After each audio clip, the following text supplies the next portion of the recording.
Good evening. I'm Alan Matisow. I'm the Associate Director of the Baker Institute, and I'm very pleased to welcome everybody to tonight's special event. The subject is Syria. This is the civil war in Syria, which has riveted the attention of the world. What we try to do in part at the Baker Institute is to bring to this podium scholars who are expert on the subjects that dominate the headlines and tell us the backstory. And we are fortunate today to have as our expert David Lesch. Professor Lesch got his BA at the University of Maryland in Baltimore and went on to get a PhD at Harvard in 1991 in history and Middle Eastern studies. And in the 20 years that have passed since then, he's had a remarkable career. He is the author and co-author of 7 books. He is the editor or co-editor of 5 more. And those books, this is a very contested field. These books are regarded as even-handed, they're authoritative, and they have made Professor Lesch one of the most respected scholars in this field. 3 of those 12 books address the subject of Syria. And one of them, published in 2005 by the Yale University Press, is called The New Lion, Bashar Assad and Modern Syria.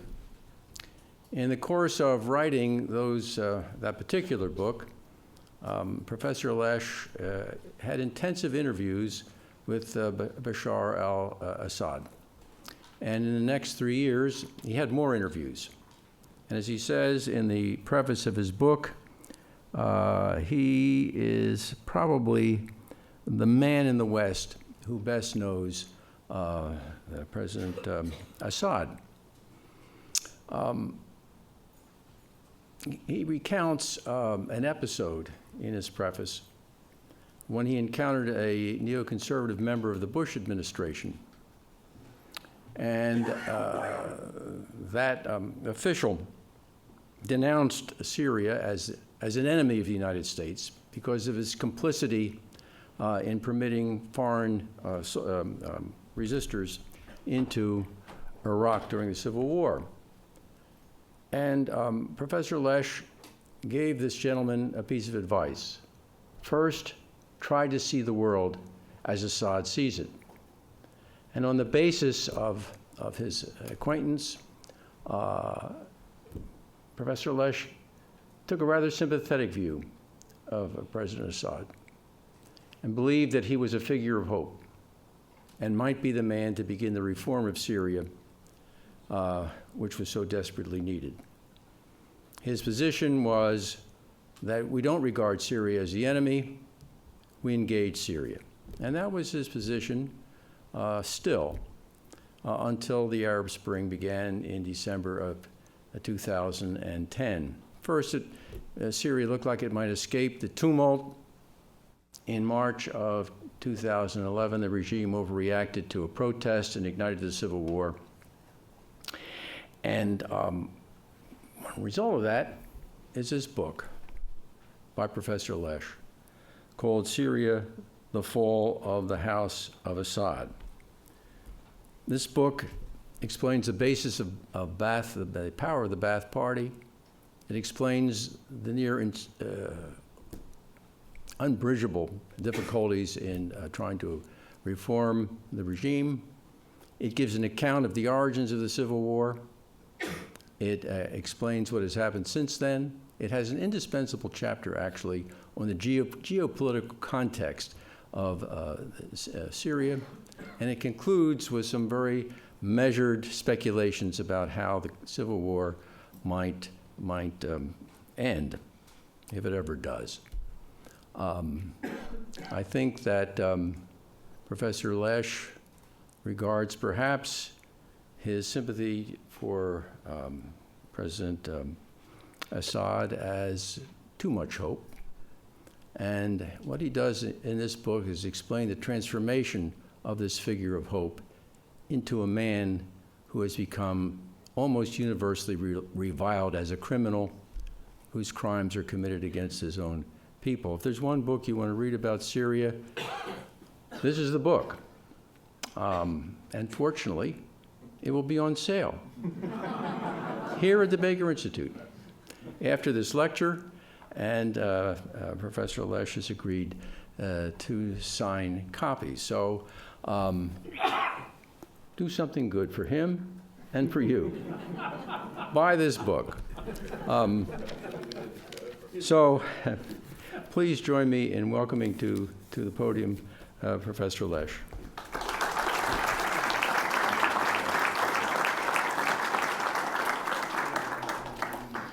Well, thank you for that wonderful introduction and promotion of the book. I guess that means I'm buying the drinks later on.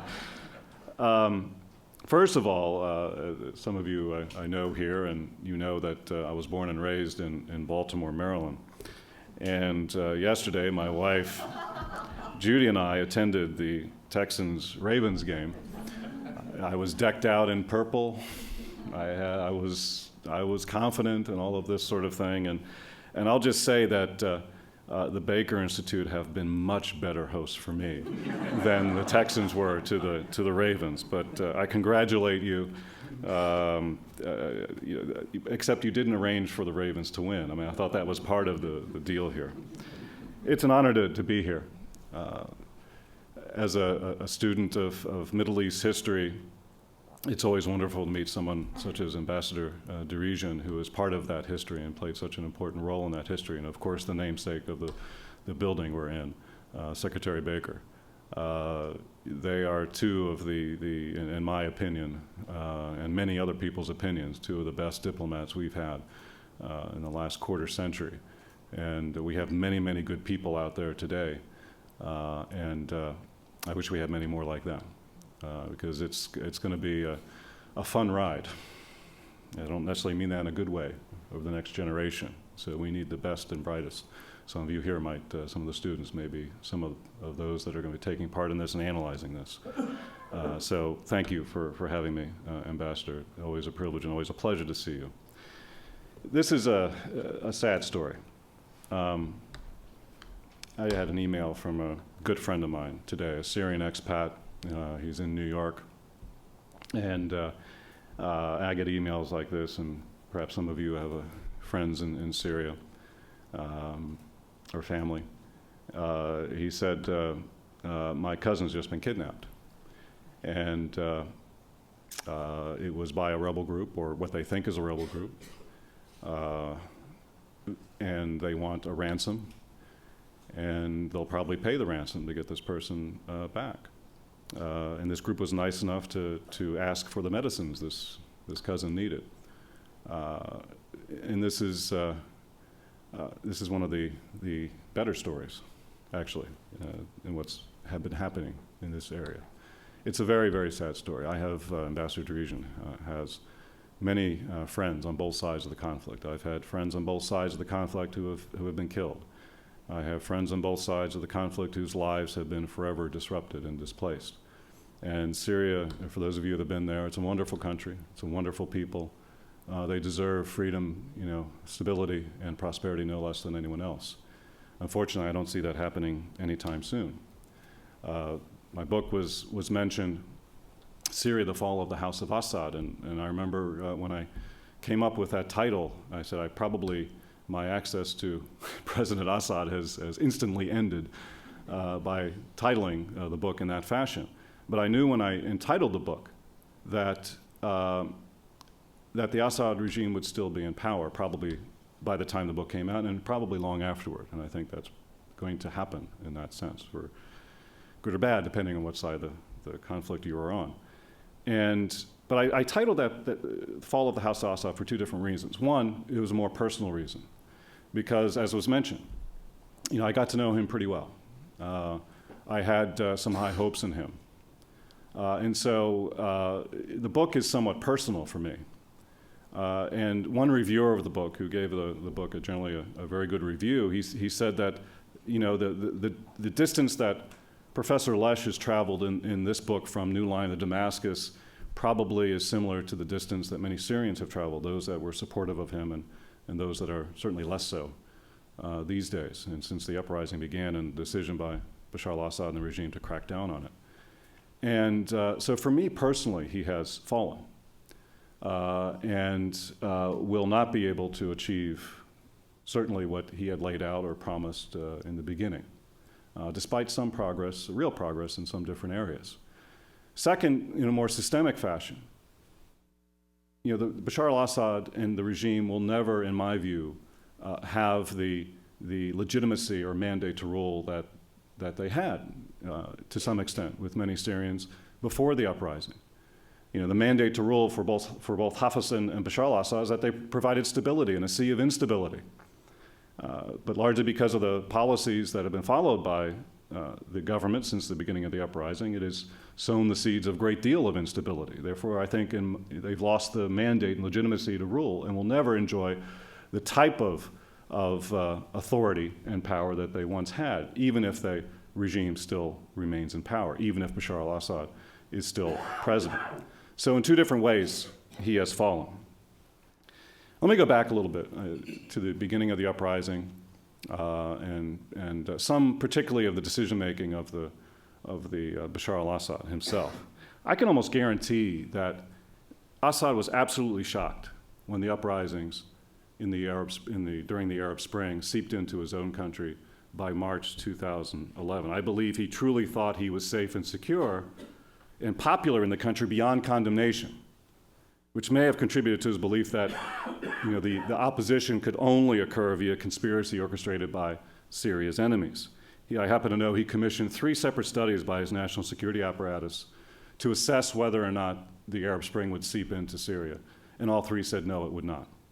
So he was very, very surprised. This was not to be the case, though, because the perfect storm in the Arab world of higher commodity prices due to the 2008 recession, global recession that made basic items more expensive, the youth bulge that many people talked about, but what that causes is what one of my mentors at MIT many years ago called the gap between mobilization and assimilation in the populace. In other words, mobilization, particularly in these state capitalist, public sector dominated states where education is free through college, and you have these public universities state universities that have 150,000 students. They are mobilized, they are educated, but they're not assimilated. Assimilation being you get jobs, you're able to make a living. So there is this gap between mobilization and assimilation, particularly among 20-somethings continuously, and especially in a Middle East, in an Arab world where the high proportion of the population, 55, 60, 65% are below the age of 30 or below the age of 25, which makes it that much more revealing. It also, all of these things revealed the widespread socioeconomic problems, corruption, and restricted political space in Syria. Syria, in this case, was no different than many other countries. As I said earlier, the number of people in Syria, a population of about 22 million below the age of 25, is about 60%. The unemployment rate, estimated at about 20-25% countrywide before the uprising, is even much higher at that time, among those below age 25. Females about 53%, males about 67%. The Corruption Perceptions Index for 2010 listed Syria at 127 out of 178 countries. This measures transparency of business and so forth and so on, which is probably pretty high. I think it's probably even lower than that. And after the popular uprisings in Tunisia and Egypt led to the removal of authoritarian regime in each country, the barrier of fear of the repressive apparatus of the state had been broken. And people in Syria said, why not? Why not there? Especially since they were falling quickly in these other countries. I know a lot of Syrians today in the opposition, if you would ask them, if you had known that it would be like this, would you have protested and gone against the regime back then? And many of them would say no. They didn't expect this to last this long. They thought it would be like Tunisia. They thought it'd be like Egypt. They thought it'd be like Libya or like Yemen. Obviously, it has not to this point. Assad thought Syria was, in fact, different. And he had some good reason to do so.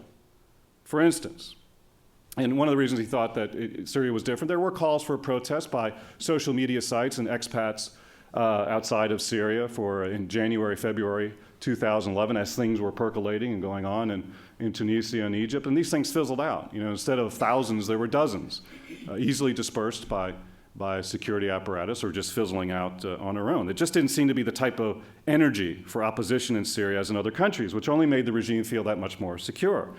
In January and February, amid the uprisings in Tunisia, Egypt, Libya, Bahrain, Yemen, Assad portrayed his country as almost immune from such domestic unrest in a now infamous interview he gave with my friend Jay Solomon at the Wall Street Journal at the end of January. The mouthpieces of the Syrian regime consistently echoed this view, one of whom our friend Bouthena Shaban, who wrote a piece in Forward magazine, where even to the point of supporting the opposition in Egypt and Tunisia. It was pointed out that the septuagenarian and octogenarian leaders in those countries were out of touch with their populations, that they were lackeys of the United States and Israel. The implication, of course, was that Assad, a relatively young 45 at the time, was in touch with the Arab youth. He had also consistently confronted the United States and Israel in the region, supported the resistance forces of Hamas and Hezbollah, thus brandishing credentials that played very well in the Arab street. But it was a misreading of the situation or a denial of it. Syria was suffering from the same socioeconomic underlying causes that existed in other non-oil producing Arab countries that created the well of disenfranchisement, disempowerment, especially among an energized and increasingly frustrated youth. However, there were indeed some differences between Syria and countries such as Tunisia and Egypt that led many to believe that the Syrian regime could weather the storm or be one of the last to hit. I was having some doubts. And people were asking me, is Syria going to get hit? And I said, well, it's always a possibility. But there's this, and this, that perhaps it will weather the storm or be one of the last hit. One of those this, and this, is because of Syria's turbulent political history since independence.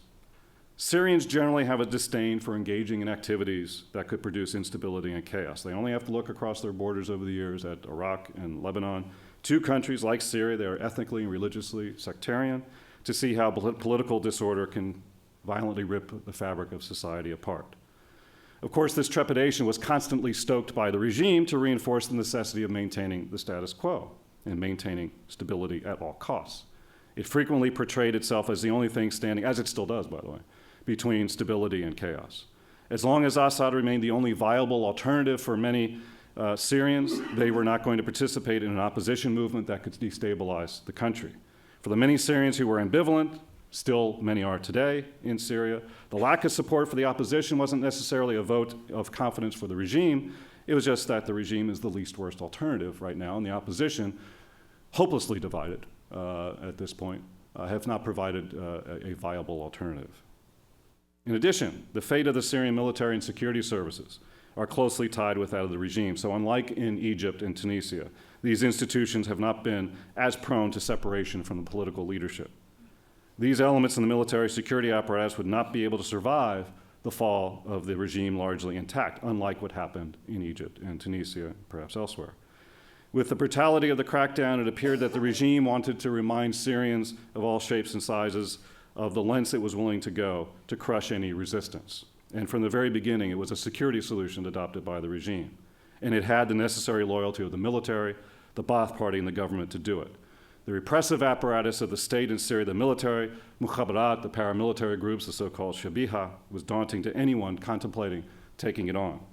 And the Assads have skillfully played, another reason, one of these, that list, the Assads have skillfully played the minority card over the years, practically guaranteeing for themselves at least 20-30% loyal support base in the country. If you add just the Alawites and the Christians themselves, you have 20 to 25% of the country, while also playing the minority fears of potential of repressive Sunni Muslim rule and or instability in which minorities typically pay a high price. And again, unfortunately, too many examples of this in modern Middle East history. Then there are loyal Sunnis from the business class, part of what's been called the military mercantile complex, as well as Sufi Muslims, mostly Sunni, in Syria, who have been actively cultivated and supported by the government, especially under Bashar. When you add up all these elements together, it's probably getting pretty close to half of the Syrian population. Through coercion, a pervasive spying apparatus, carefully constructed tribal and family alliances, bribery, and divide and rule tactics, the Assads, both father and son, have been able to maintain control. In addition, Bashar al-Assad, before the uprising, was generally liked in the country, or maybe it's better to say not generally reviled. In fact, many of the comments were usually against the government, not against personally Bashar, which is one of the red lines anyway in Syria that you don't cross. There were all sorts of stories early on, and Ambassador Dirijan heard many of these as well. Maybe you were part of one of these. Stories of Bashar and his wife, Asma al-Assad, going out to dinner or shopping in Damascus or other towns without bodyguards, driving their own car. And they did do these things. But they became urban legend to the point where if you talk to any Syrian anywhere, they all said that they saw them at one point in a restaurant or something nearby. They became very much exaggerated. The image, of course, was that he and his family were normal people, not distanced from the masses, but rather knowledgeable of and concerned about their problems because they engaged with the public. His supporters would talk about him in reverential terms. And I was on the receiving end of this many, many times, almost as if he was a prophet delivered to Syria to bring the country forward, claim its rightful place in the region and in the international community. The Syrian opposition that I've already mentioned, in and outside of the country, another reason for thinking why Syria would not be hit. And also, all of these reasons, boom, boom, boom, are reasons why the regime has lasted as long as it has as well. The Syrian opposition in and outside the country has been uncoordinated and divided, doesn't have any generally recognized leadership. The Syrian regime has done a good job of this over the years at making sure this has been the case. There are many important fault lines, too many to go over right now. One of the main ones that we were talking about earlier is between the internal and the external opposition. Those Syrian expat groups, such as the Syrian National Council on the outside, really don't have any power. Yet those are the ones that have been courted by the international community, and they've been courting them. It's those that are Syrian opposition groups that are fighting and dying in Syria that have the power. But they're divided in and of themselves along many different lines. There's a more Islamist versus a more secular, and even among the more Islamists, there are many different fault lines. Those backed by the Saudis, there's those backed by the Qataris, those that are more just conservative Muslims, those that have some Salafists and Al-Qaeda types in, simply because they bring in the money, they have the expertise, and they're willing to do what's necessary to win. And then you have a fault line between the more militant opposition groups that only see the overthrow of the regime and Bashar's head on the block as the answer, and those that are still willing to contemplate at least a negotiated solution. And that's just some of the basic fault lines. It's a very, very complex situation with the opposition in and outside of Syria. And it was easy for the Syrian regime to paint the opposition, especially if they're getting support from the West, as tools of the imperialists, because this sort of thing was commonplace in Syria the first couple of decades after independence. It's not hard to convince many Syrians that this is in fact true when it in fact may not be true, or as much as they pretend it to be. Despite all this, however, as I've said, many of the underlying socioeconomic political factors that lay at the root of the Arab uprising elsewhere also existed in Syria. Unemployment, underemployment, poverty, massive corruption, an unequal distribution of wealth. In addition, there was very little political space. Indeed, Syria, as most of us already know, is a politically repressive state. It's a mukhabarat state. The intelligence services, security services really, in many ways, control the state. It's not only that this system is oppressive, is that the repressive activities of the mukhabarat are oftentimes quite arbitrary. Preemptive fear and intimidation are useful tools frequently employed by security agents as a deterrent against potential and imagined unrest. A certain level of countrywide paranoia that's absolutely from top to bottom in Syria. And even in the best of times, much less now, the paranoia is especially amongst the ruling regime and the apparatus, is off the charts probably. But the regime uses this in many ways to maintain control over the population. As one Syrian man, I think I quote in the book, bemoaned, quote, the garbage collectors are intelligence agents. Sometimes we think even our wives are working with the intelligence, unquote. The mukhabarats, what I call the accumulation of empowerment over the years, overseen if not sanctioned by the government, led to systemic recklessness that obviously backfired against the regime. After all, it was their collective hubris in roughing up those 15 school children from Daraa for painting graffiti on well-chosen walls that lit the fire of the uprising in Syria itself. I have seen this phenomenon up close and personal. I'll talk about one of these stories. Unfortunately, the mukhabarat has come after me on a number of occasions, and I was considered a friend of Syria for a while, so just think if I wasn't. On one occasion in 2007, in November 2007, I was going to meet in a scheduled meeting with President Bashar. And I went to the airport. And most times when I met with him, there was an entourage meeting me, usually on the tarmac, a couple of black vehicles, and someone from the Office of Protocol, from the Office of the President, and security there, and they'd get me, and they'd whisk me through customs and be on my way. On occasion, it didn't happen, because the president might be welcoming somebody else. Maybe, there weren't many other choices. Hassan Nasrallah, Ahmadinejad maybe were the only others welcome at the time, and I was competing with them for. In fact, I saw, maybe I have an interesting story. I saw President Bashar in the People's Palace, where he entertains or hosts prominent guests. I saw him right after he saw Ahmadinejad from Iran, and I asked him about him, and I'm like, I can say it now, because again, probably I'm never going to be able to go there while he's in power again. But I asked him, I said, what do you think of Ahmadinejad? And he didn't say anything smartly, but he just rolled his eyes. He went, oh, God. And then he said, thank God Khamenei's making the decisions, the supreme guide. So he had a similar view of Ahmadinejad. Anyway, so since I wasn't met, I went through customs. No big deal, done it before. Usually, you just get whisked through, not too bad, unless there's a bunch of Iranian pilgrims coming to go to Shiite shrines in Syria, then you have to get in line behind all of them. But when I went to the customs, he confiscated my passport, and he said, excuse me, but you're on the blacklist. And that's not a list you want to be on in Syria. And I'm sure I'm still on it. It's a black hole. I mean, you'll never get off of it. You just can't escape it. And so he said, you're on the blacklist, and security, there's one of the security branches of the Mukhabarat is airport security. They took me off to this little room. A colonel and several of his officers were sitting there. They put me in a very small chair, and they were in high ones, of course. And then the colonel, who was doing the interrogating, he twirled a gun in front of me, which I assume was loaded. I just hope the safety was on. He twirled it in front of me. It was an act of intimidation. And the ambassador knows. He was telling me a story earlier about guns in the Middle East. If you travel to the Middle East enough, you will get a gun pointed in your face.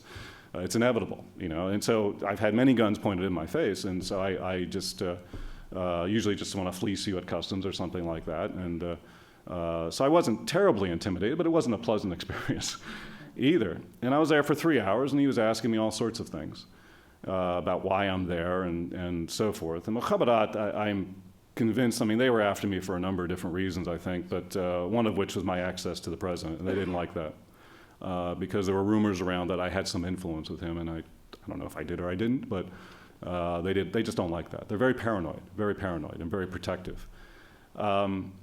So anyway, I finally convinced him that to call the office of the president. I finally convinced him that it was in your interest to do this, because you'll get in more trouble if you kick me out or rough me up or something than if you call. That you're going to get much more trouble. So he called, and it was a great pleasure for me to see his face when when he said, yes, he has a meeting with the president tomorrow morning. He's written a book on the president and so forth. And his mouth just went wide open. And boy, he became my best friend real quickly after that. And in fact, he said, they said you wrote a book on him. Can I have your autograph?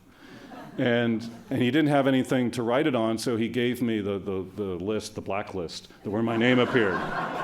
And so I signed that, and I said, So again, I saw the president the next morning, and he said, as he usually does, how was your trip? And I said, well, other than the 3-hour interrogation, it was fine. And he goes, what happened? And he was appalled. I trust he didn't know that was happening, which is one of those dangerous abdications of authority, where the left hand doesn't know what the right hand is doing in many cases in Syria in this regard. Here I was seeing the president. I'm known to be seeing the president, and the Mukhabarat takes it upon themselves to do this. He was, of course, the president was very upset about this and so forth and so on. And I told him in very respectful terms, but I said, Mr. President, if you do not get control of these people, they will come back to haunt you. You must get control of And we had talked about this before, and he sees them as a necessary evil in a dangerous neighborhood. There's some legitimacy to that. And he realizes that there are great excesses by the Mukhabarat in Syria. But because they're a necessary evil, how can I rein them in? And of course, that's what happened. It was that hubris of the Mukhabarat of all times in the Arab Spring, roughing up those school children in Daraa. So maybe something like that was inevitable at some type, some sort. This hubris would lead to this. Syrians have faced this sort of arbitrary repression on a daily basis from the Mukhabarat, much worse than what I had to encounter. I want to talk about Bashar a little bit more closely,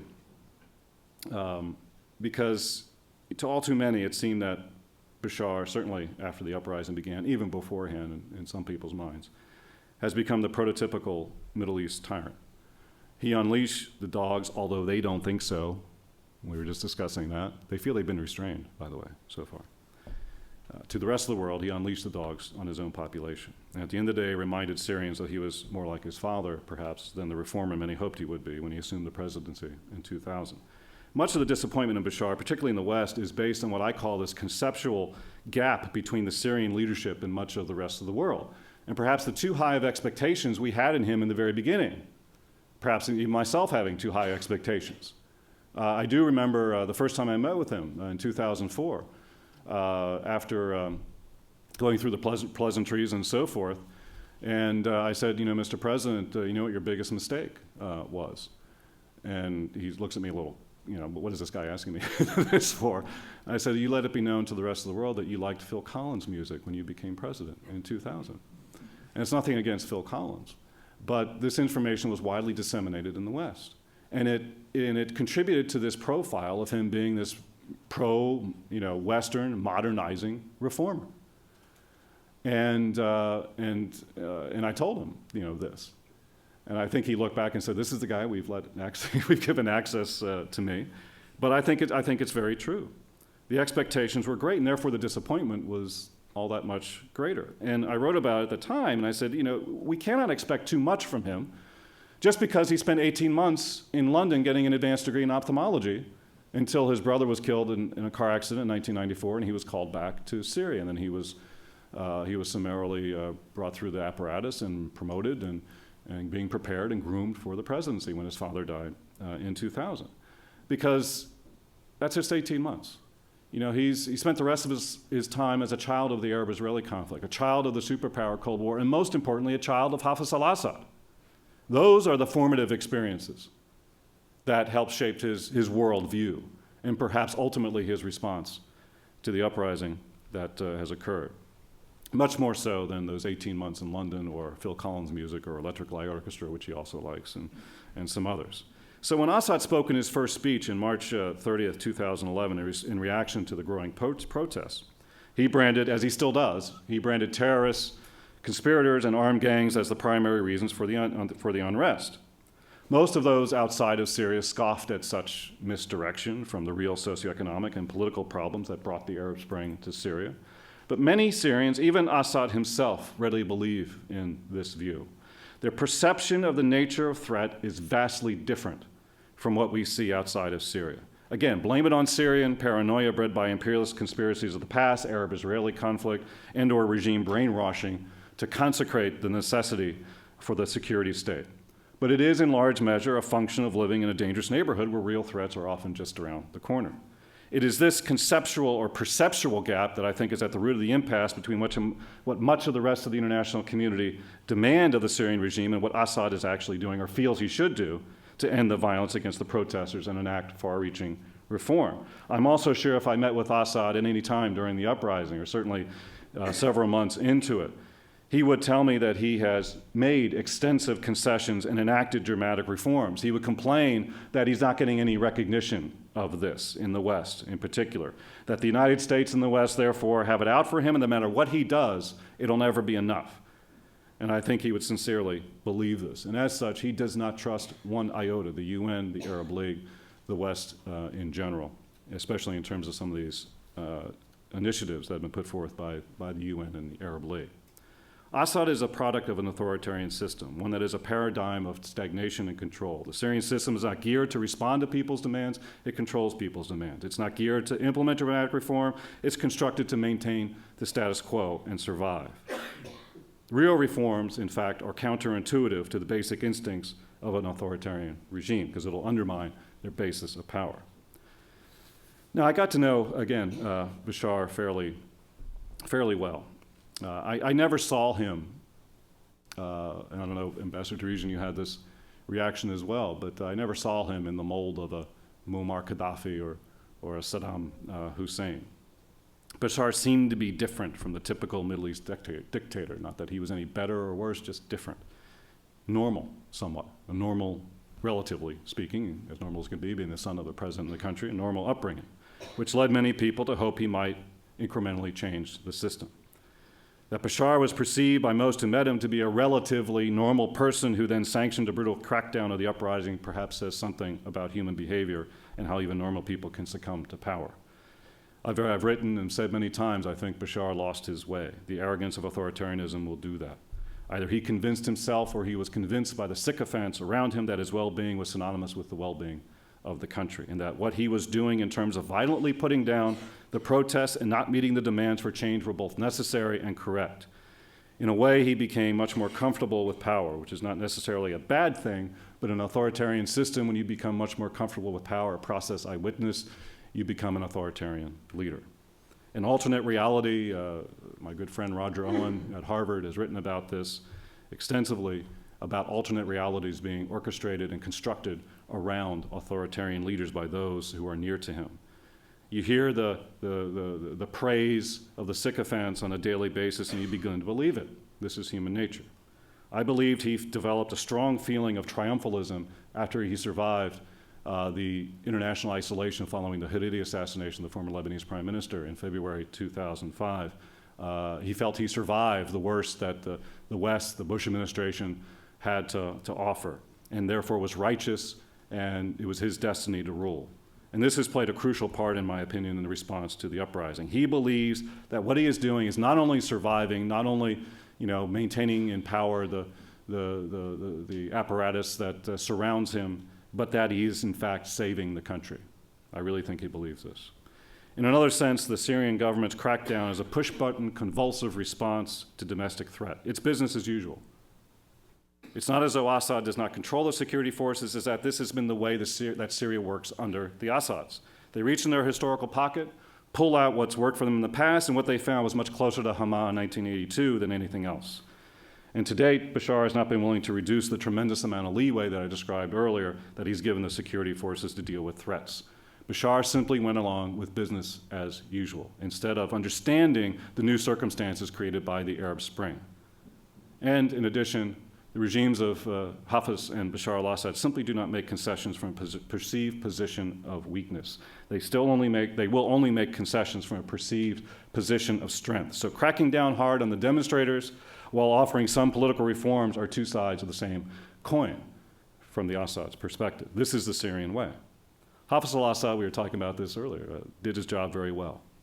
He constructed an airtight but stultifying array of family, tribal, and sectarian-based patronage system that produced loyalty, stability, but not much else. And every now and then some prosperity, but certainly stability, which was valued by many, many Syrians, and increasingly maybe even today. Bashar's initial strategic vision for an internationally respected and integrated Syria became consumed by a Syrian paradigm of political survival. He was either unwilling or powerless to stop what in Syria is a reflexive response to perceived threat. He retrenched into the typically Syrian authoritarian mode of survival and Alawite forces to protect the sect's chokehold on power and those that are associated with that chokehold on power. Many of us hoped that Assad would change the system. What seems to have happened is the system, in my view, changed him. Toward the end, the last page, I think, of the New Line of Damascus, I wrote the following, in one of which in question form. I said, quote, in 2005, Bashar cannot become a modern reincarnation of his father.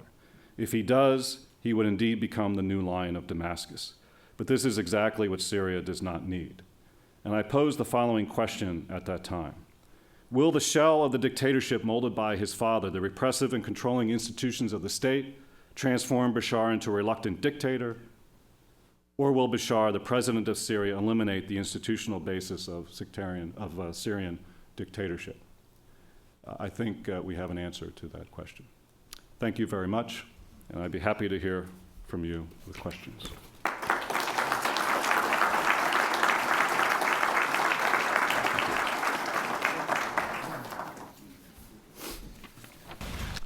Hey, how you doing, man? I'm doing great. Good. What's Russia's role in all of this, and what do they stand to gain by supporting Assad in this situation? Russia's support for the Assad regime is manyfold, and it's going to be a long answer, but I think it's an important one. There are some practical considerations.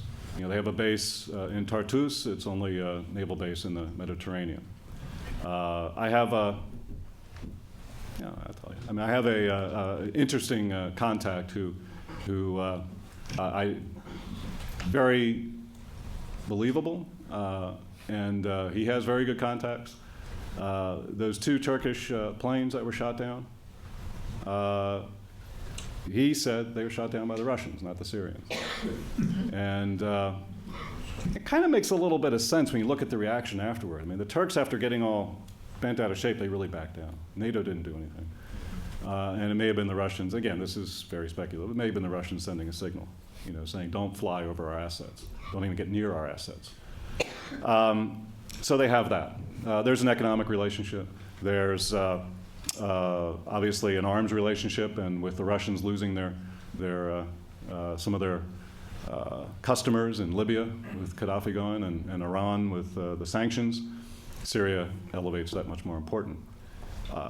Very important aspect of this is obviously there's a long-standing Syrian, Russian / Soviet relationship going back decades.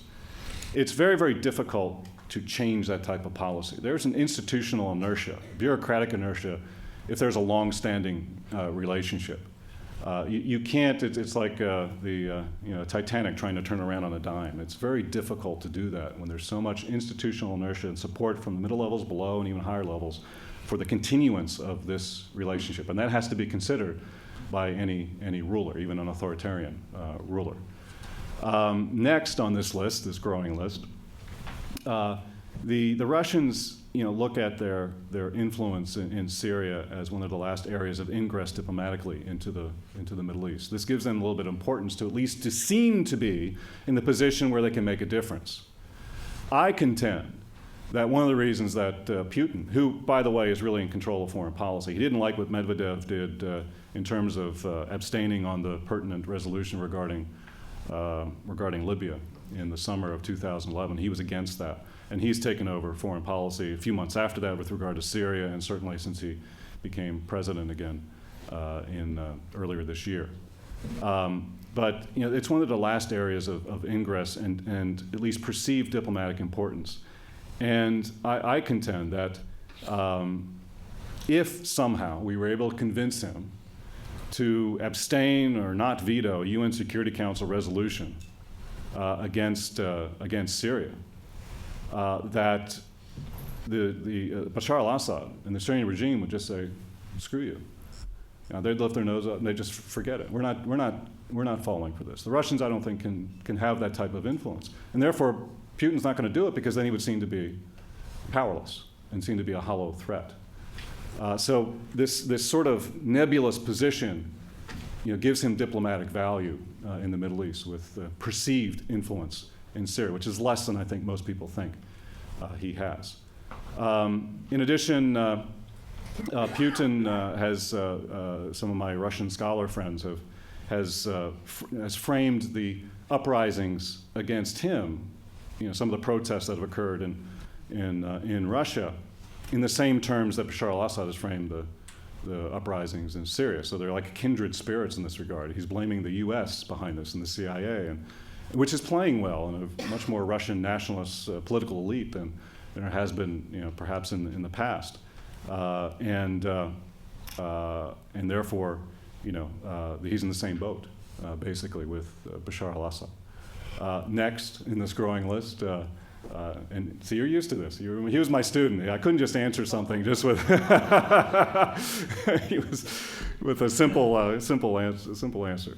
But I think it's important is that typically the Russians have not supported UN resolutions or UN Security Council resolutions that countenance or pave the way for military action based on humanitarian reasons. Because if they do so, then it may be used, and the Chinese as well, may be used against them in some of their own areas, such as Chechnya and Tibet and so forth. Andrew mentioned one today in my talks with students that the Islamist factor in all of this is important from the Russian perspective. And it's a very good point that they are against this type of change that might lead to more Islamist type of governments, which may have repercussions in Muslim areas in Russia. So you add all of these up together, maybe one or two I forgot. It's not hard to explain why the Russians are supporting Bashar al-Assad, at least diplomatically, to this point. Let me move over here. Yes, ma'am. We may have a new president in a couple weeks, and he has been adamant about one of his very first moves will be to send weapons toward the opposition. I'd like you to comment on that, and what opposition do you think he might be referring to? And good question. his advisors are, his Middle Eastern advisors, and so just Yeah, sure. I mean, and this gets to the larger question of the whole U.S. reaction. I think if President Obama wins, you'll have much of the same policy that we've had. If Mitt Romney wins, then frankly, when push comes to shove, I think you'll have much of the same policy that we've seen. I could be wrong because some of his advisors I know are those that countenance a more military or more assertive response to these types of situations. But I think when push comes to shove, he'll have other things to worry about. This whole question of U.S. intervention, I think, was a larger one, and maybe we'll anticipate some of the other questions here. Obviously, a very, very important one. There's a wonderful article that I wrote down that really explains all this. It's in The Economist on September 15th. It's called The War in Syria. He really goes through and interviews many of the high-level military people in the U.S. government and so forth, and military analysts in general, and going through all of this. And it is so complex, the nature of the opposition. Could we remove the government militarily? Sure, absolutely. We could do it. But you have to ask yourself, what are the costs? This is a much harder nut to crack than Libya. I point out in the book the difference between Libya and Syria. It's apples and oranges on many different levels. And the military people in the United States, they realize this. And it's a slippery slope from creating a safe haven to a no-fly zone to boots on the ground. It's a very slippery slope. Could we remove the regime? Of course. But then you have to ask yourself, if we assert ourselves, or the international community asserts itself more aggressively, even to the point of the U.S. arming the opposition, what are the Iranians going to do? What's Hezbollah going to do? What are the Russians going to do? This will make it even more complex than it already is. And then if we remove the regime or participate in more assertively in a process that removes the regime of Bashar al-Assad, what next? Then what? We're not very good at thinking through these things in the past. And we have the example of Iraq and Afghanistan, in my view, in that regard. In a sectarian setting that we don't understand very well. I mean, we have CIA people in the country and on the border and trying to vet which opposition group should get arms or should get our support versus others who should not. It's immensely complex, the opposite, as I mentioned earlier. I would not want to, even with my knowledge of the Syrian landscape, I would not want that task to try to find out who to really support and who not to support. As I think in that article, if we become involved militarily again, through a NATO action or the US or whatever. He said, quote, "We could quickly become the Air Force for one side in a civil war with the objective of regime change," unquote. And I'm not sure that's a position we want to be in, especially when you consider what will happen after, the day after Assad. And it's I had this question, I mentioned this in the talk with the students here. I was on the Washington Journal, the C-SPAN thing, where they have authors on, and it's interesting. 45 minutes, you have some Q&A with the moderator, and then you get calls from all over the country with some very curious questions. And I just, in response to a previous question, I think, I said basically what I just said. And so I actually am a proponent of the caution and reluctance to engage more aggressively that has occurred. Now, it's an election year. We weren't going to do anything anyway, but and the American polls are against any more intervention. We're kind of tired of wars in the Middle East and so forth. And then I had I went through all that. Then I had a call from someone who basically really got in my face, on C-SPAN, and said, how can you blah, blah, blah. What's your solution? Just to pray for this, And first, I told him, look, I have friends on both sides of this equation. I have friends who have been killed. If I had an instant palliative solution for all of this, and it meant it could happen through military intervention led by the United States or with the U.S. participating, that wouldn't cause more damage than that which already has occurred, and more complications, then sure, I would be for it. And then I gave this response. I said, I used to volunteer in San Antonio at Brooke Army Medical Center in the burn unit. And that's where many of our soldiers from Afghanistan and Iraq who were burned, some of them beyond recognition, they go there, most of them to die. And it's sobering to be there with them. And so, I've had the opportunity to see the other side of this. I have a son who's 22.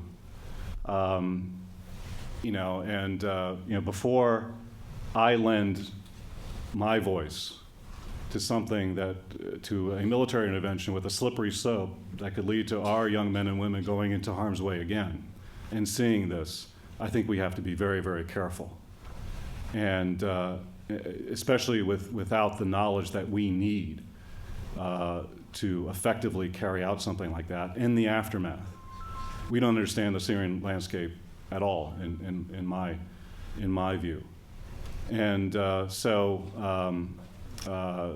I got back to San Antonio, I received a bunch of emails from military personnel, some from colonels, some from generals, some from just who watch C-SPAN, Washington Journal in the morning, and they were saying, "Thank you so much for at least mentioning that."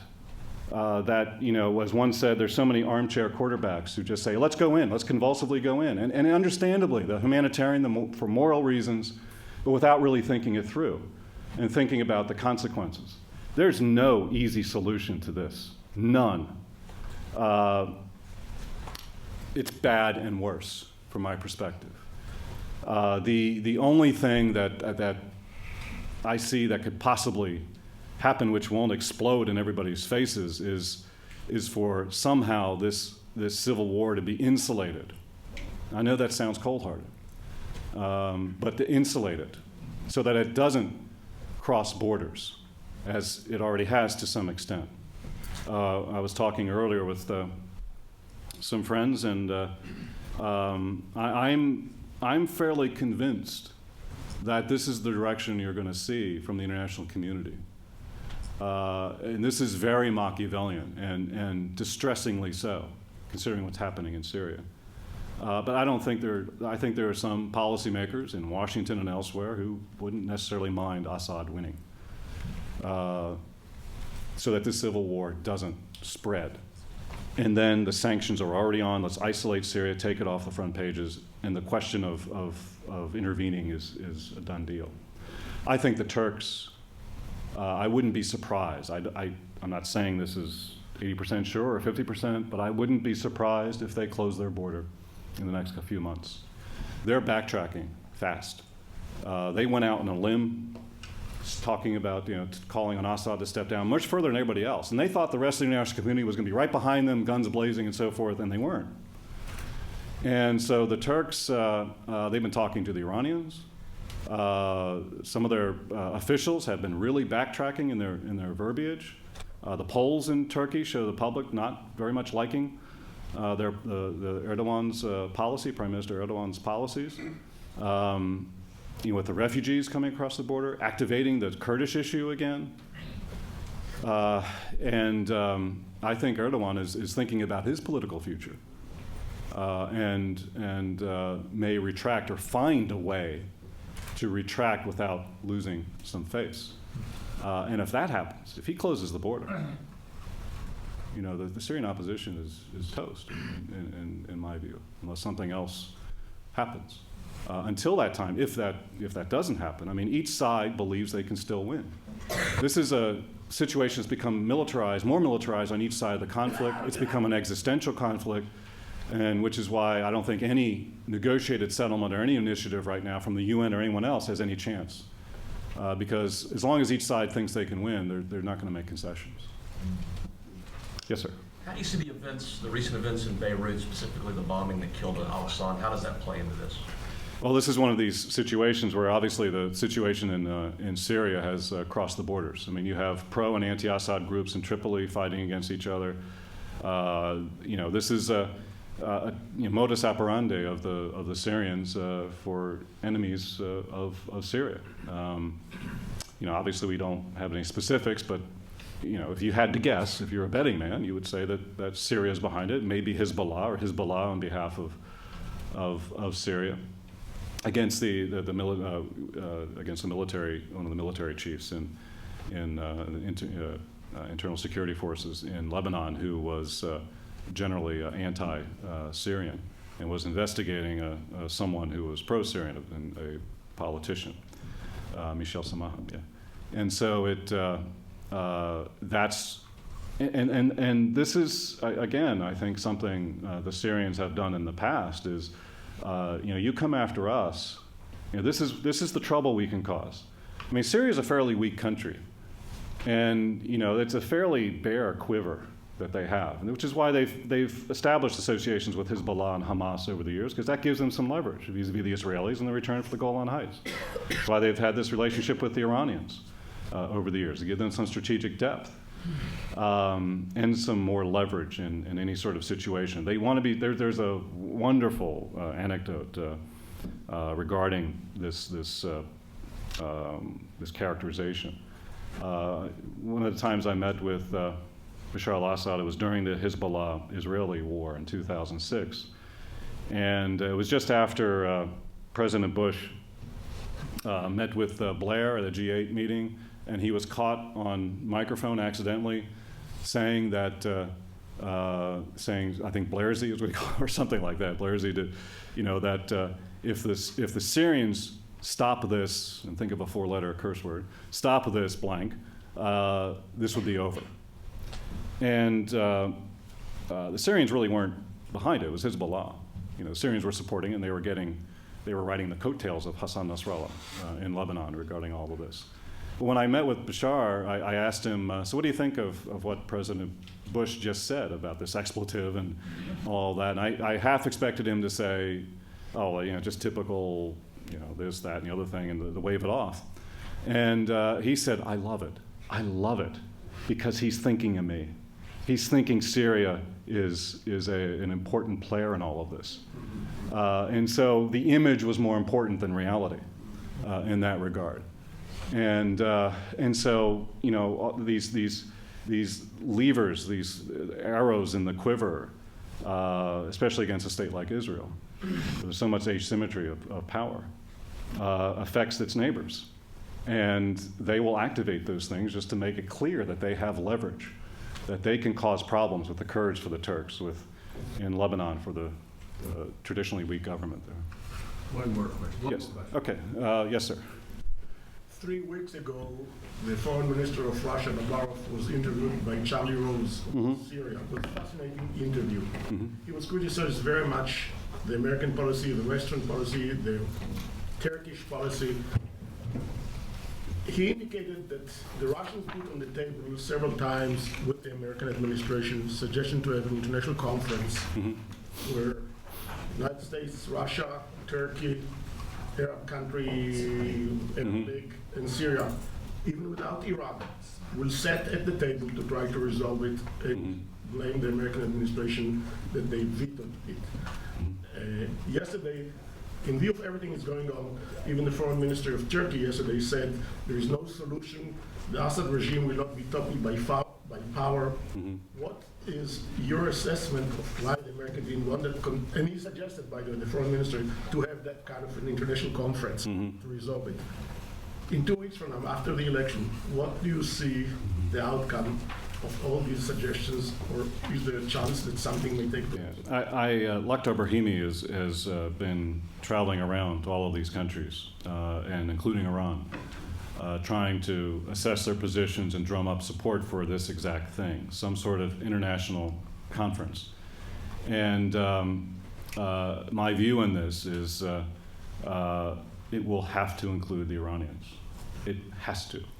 But that's politically volatile right now. There's no way either an Obama or a Romney administration can go along with that because of other issues.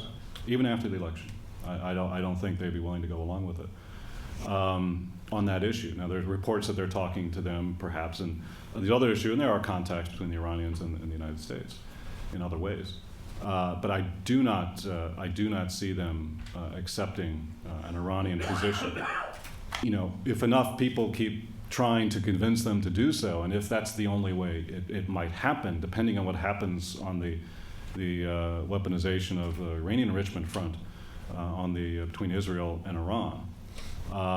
You know, there was a time, you know, right after the invasion of Afghanistan that overthrew the Taliban, where the Iranians were at the table in the Bonn talks, you know, working to draw up a new constitution, and the Iranians were, from what I understand, were pretty good about this. You know, they were cooperating, and they, you know, and it may have set a foundation for further improvement in relations, perhaps. But you know, a little bit later, they're part of the axis of evil in the State of the Union address, and that just cut that off. I talked about earlier about institutional inertia. There's such an institutional anti-Iranian inertia, such an institutional anti-Syrian inertia that I've run into face up on so many occasions in Washington. It's hard to change people's minds in Congress, in the administration, especially, you know, maybe Obama can do something like this if he wins after the next midterm elections, when presidents usually get bold in their foreign policy, particularly Middle East initiatives, if the situation is still around at that time. But I don't see anything happening that will actually change the situation materially on the ground in Syria, unless the Iranians are involved. I am convinced they are the only ones, not the Russians, certainly not the West, that can maybe say, as long as their interests are secure. I mean, we're telling the Russians, if you cooperate, your interests will be security. We won't go against you in Syria. You'll have the same access, all this stuff. If the Iranians are convinced that their interests are still secure in Syria, I think they might be the only ones who will say to Bashar al-Assad, you know, you've been a good friend, but you need to go. We have a nice place for you here in Tehran or Moscow or something. You know, how about let's do that? And that may not even work, because let me tell you, the Syrian leadership, you ran into this, Ambassador, but the Syrian leadership, they don't like anyone telling them anything. The thing that really got them upset about the Turks, even though, again, an asymmetry of power, the Turks were the more powerful partner by far in that relationship, economically, militarily, politically. But the Turks came down and said, you got to do this and you got to do this. And the Syrian leadership, and Bashar and some of the people around them, and I've seen this up close, convulsively will say, no, you know, you can't tell us what to do. We're important. We're Syria, the cradle of Arab nationalism. the head of the Steadfastness Front against Israel. We don't kowtow to anybody. And so it has to be done very, very diplomatically. And I would appoint Ambassador Derugian to to head this effort when if the time comes. So thank you very, very much. Thank you, Ambassador. It's a pleasure to be here. Thank you. Thank you. Thanks for